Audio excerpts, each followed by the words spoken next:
કેશોદમાં સર્વરોગ નિદાન કેમ્પ તેમજ રક્તદાન કેમ્પ યોજાયો હતો। કેશોદ ખાતે હિન્દુ યુવા સંગઠન અને રાધે કૃષ્ણ ગૌ સેવા હોસ્પિટલ દ્વારા વિનામૂલ્યે સર્વરોગ નિદાન કેમ્પ તેમજ સારવાર કેમ્પની સાથે રક્તદાન કેમ્પ, આયુષ્માન કાર્ડ તેમજ ઈ-શ્રમ કાર્ડ કાઢવાની કામગીરી કરવામાં આવી હતી।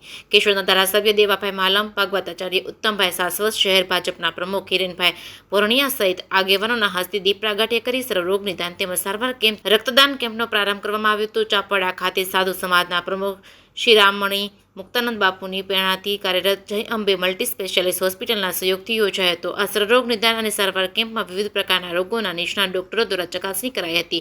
દવાઓ વિનામૂલ્યે આપવામાં આવી હતી। કેશોદ અર્બન હેલ્થ સેન્ટરના સહયોગથી રક્તદાન કેમ્પ યોજવામાં આવ્યો હતો। કેશોદ હિન્દુ યુવા સંગઠન અને રાધે કૃષ્ણ ગૌ સેવા હોસ્પિટલના સંયુક્ત આયોજનથી યોજવામાં આવ્યો હતો। સર્વરોગ નિદાન કેમ્પ તેમજ સારવાર કેમ્પ બોડી સંખ્યામાં દર્દીઓએ લાભ લીધો હતો।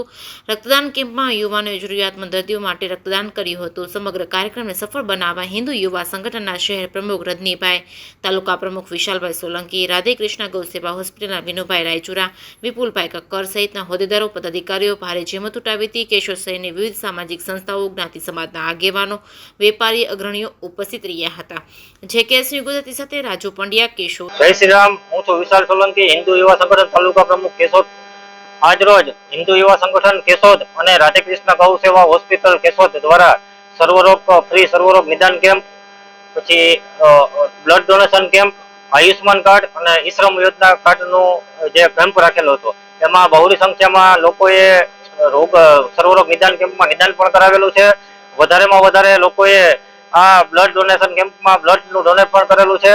અને આ કેમ્પની અંદર ખાસ કેશોદના ધારાસભ્ય દેવાભાઈ માલમ, ભાજપના શહેર પ્રમુખ હિરેનભાઈ ભોરણિયા તથા રાધાકૃષ્ણ ગૌ હોસ્પિટલના ટ્રસ્ટીઓ તથા સર્વે ભાજપ પરિવારના લોકો અને સર્વે કેશોદની તમામ એનજીઓના આગેવાનો, પ્રમુખો તમામ લોકો ઉપસ્થિત રહી અને આ કાર્યક્રમ દીપ પ્રાગટ્ય કરેલું હતું।